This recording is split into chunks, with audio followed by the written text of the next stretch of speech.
So this is our bedroom, which is approximately 250 square feet, and this is the only ceiling light in the entire space. Moving on to our living room, that's a little under 300 square feet, and again, only one overhead light in the corner right here. And going down to our basement, we have one fixture at the bottom of the stairs, but nothing going back up and nothing going down the hall towards the main area. And as you're looking at these three spaces, I want to share with you a number that I want you to remember because it's going to be very important later on in the video, and that number is 11,960. So if you haven't guessed already, today's video is going to be all about the highly anticipated Nanoleaf Skylights. And the reason why this is such a big deal is because it's not just a new product, it's actually a completely new untapped market that Nanoleaf is going after, which I'll get into shortly.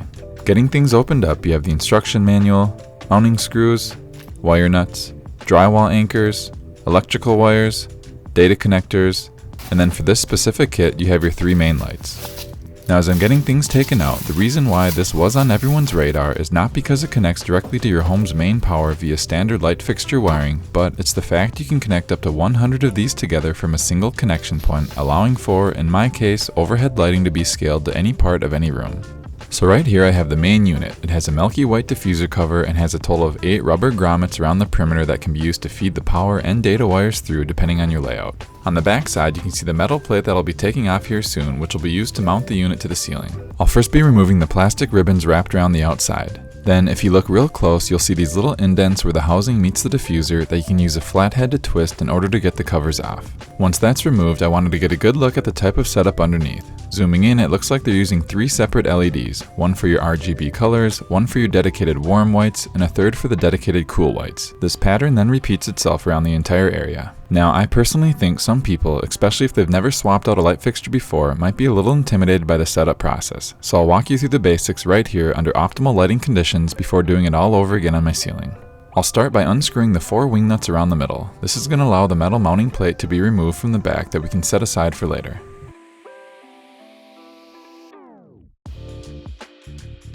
Next, I'm going to take off the middle plastic piece covering our electrical slots by removing the 4 screws holding that in place. Once that's done, you're going to see 5 separate places where you can connect your hot and neutral wires to. And you're also going to notice these little door-looking things, and depending on what connection point you use, these can be snapped off to allow the wire to pass through when everything gets put back together. Now, since this is our main unit, we will eventually be connecting this one to the wiring in our ceiling via the cable that comes with the kit. I'll be feeding the thicker end through the rubber grommet on the back and connecting them to whatever slot I want using the push connectors to secure them in place.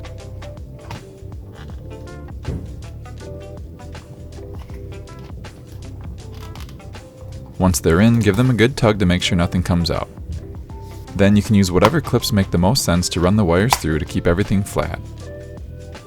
And on the back, these are the ends that will eventually get connected to the live and neutral pre-existing wires in your ceiling. Moving on, I'm going to take one of the expansion units, and you'll notice that these come with some wires already sticking out one of the rubber grommets, and once you pop it open, the inside does look slightly different because it doesn't house the brains like the main unit does, nor does it have the metal mounting frame on the back. For this one, I'll again begin by removing the plastic covering over the connection terminal, and then from there I can feed the already connected wire from our second light through any of the openings on the side and connect it to any of the open terminals on the main unit.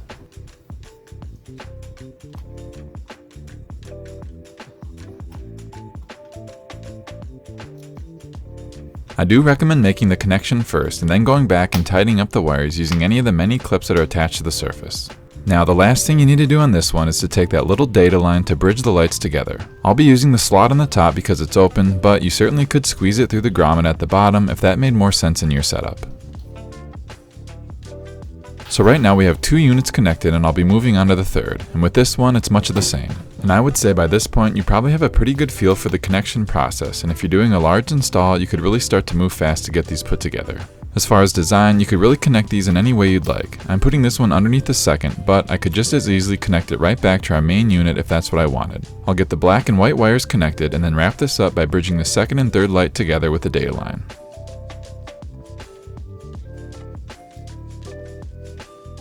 Now I will be installing a lot more than 3 of these panels on my ceiling, which I'll go over shortly, but before I do that, I did want to test these out. I'm going to take a basic extension cord I had laying around and cut off the end. I'll separate the 2 wires, and with these, usually there's going to be one side that's ribbed, which is generally the neutral side, and then a smooth one, which is the live. I'll strip them both back and use some inline wagos to connect the live to live and the neutral to neutral.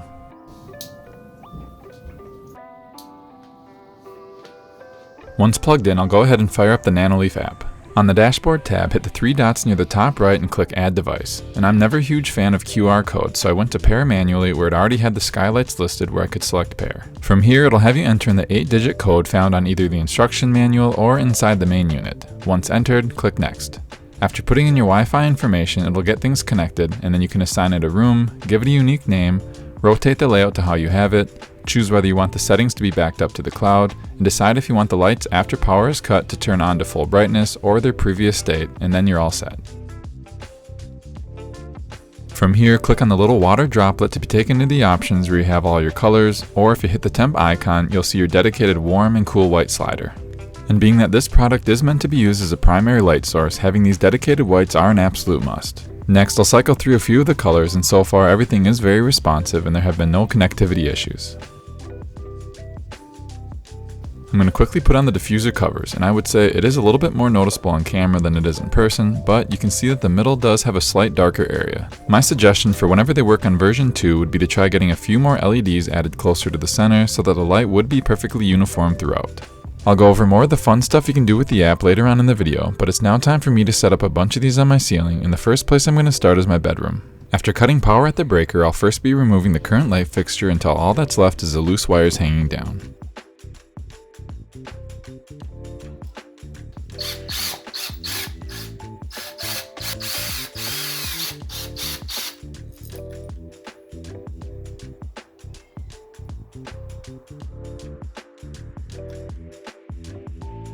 Next, I'll take the metal mounting plate that the skylights came with and use the 2 screws in bag D plus H to secure the brackets to the ceiling can.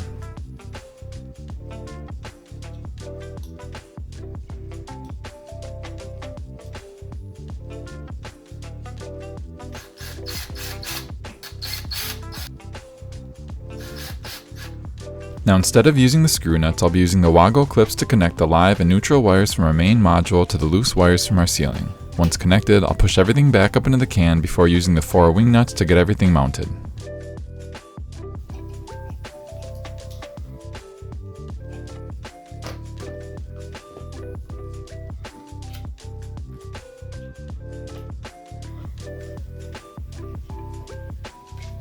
From here, it's just a matter of getting all the other skylights put up, and shout out to HandyDad TV for this idea of using the black binder clips to help hold things in place while I put in the 4 screws on the corners. Now you may end up doing things differently, but since the main unit was attached to the metal bracket, I didn't feel the need to use screws for that one, and since these are actually pretty light, I didn't end up using any of the drywall anchors. This process actually went pretty fast once I got the hang of everything. I would first slide the wires through the rubber grommet, clip things in place, screw it into the ceiling, and then move on to the next.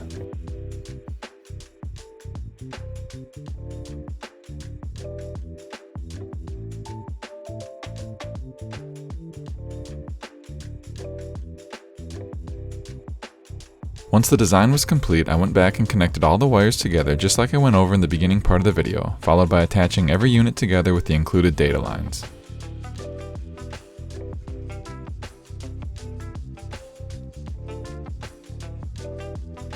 Moving on, you can screw back in the L-shaped covers that go over the connection points, and then finally, the diffuser covers can snap in place.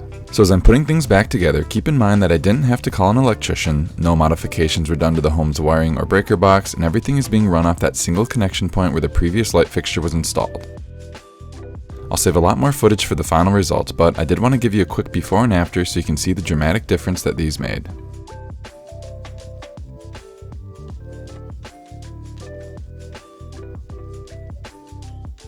Now above and beyond just trying to brighten up a dark room, I imagine the other reason people would end up buying these is for the RGB aspect. I'll be setting up the other kit downstairs in my game room to see how they look. I already have can lights down here, so I simply removed one of the bulbs to access the wires, removed the trim piece, connected the live to live and neutral to neutral, screwed the main unit into the ceiling without using the metal bracket, and put everything else up the same way as I did in the bedroom. As I'm getting everything installed, I did want to circle back to something I said at the beginning of the video, and that was the number 11,960. So my wife and I for a long time have wanted recessed lighting in more areas of our house, and we recently had an electrician come out to give us a bid for putting 4 cans in our bedroom, 6 in our living room, and 6 total going down to our basement. And you guessed it, the final price for that quote was $11,960 to get it done. And like many people out there who have older homes, our main breaker was no longer up to code, and if any work was going to be done, that would have to be updated, which was about $4,000 of the total estimate.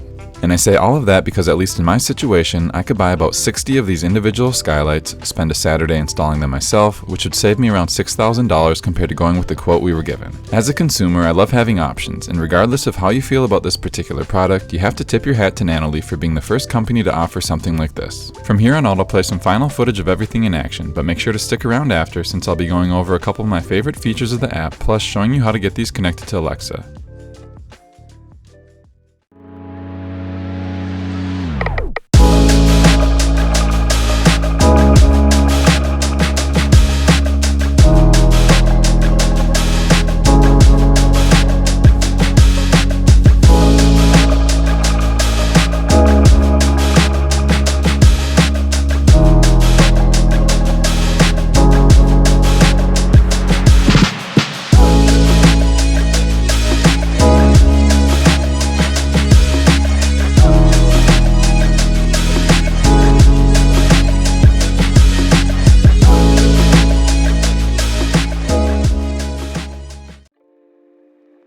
Alright, so let's quickly go over how to set things up with Alexa. Open up the app and hit the plus icon and then select Add Device, Light, scroll down to Nanoleaf. These don't have Matter, so go with No. Yes, my lights are powered on. Yes, they are already set up in the Nanoleaf app. Yes, I can control them using the Nanoleaf app. Go ahead and sign in, hit Allow, choose the device you want to connect, assign it to a room, and you're all set. Alexa, turn on the skylights. Turn the skylights off. Turn on ocean. Turn on northern lights. Turn on shooting stars.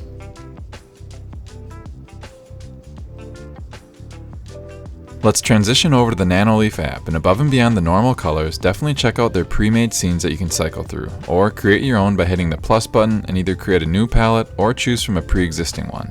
From here you can paint each individual unit. This is super fun to do and something my kids also really enjoyed playing around with.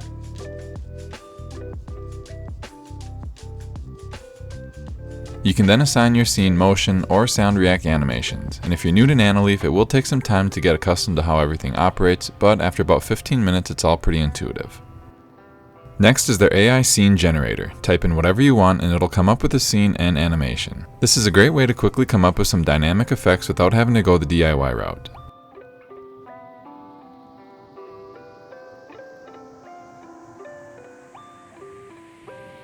Another feature you're going to want to play around with is the sound react functionality. This is definitely a cool addition and something the kids and I had fun using. Testing. 1, 2, 3. Check. Hello. And then finally, on the main screen, you can set up schedules for the lights to slowly turn on or off at certain times, and then Discover is where you can download scenes that others have come up with and uploaded to the community for you to enjoy. Now to begin wrapping this up, as far as my bedroom, when I'm trying on clothes or cleaning, I usually have these set at full brightness. But at night, it's been great to be able to set them to warmer colors and dimming them down as my wife and I are getting ready for bed.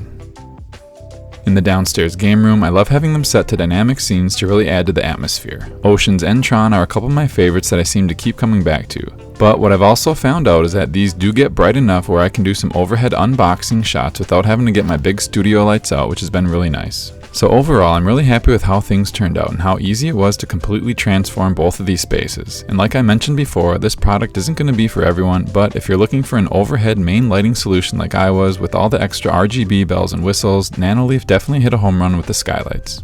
So that about does it for this video. Again, thank you all for watching and I hope you have a blessed day.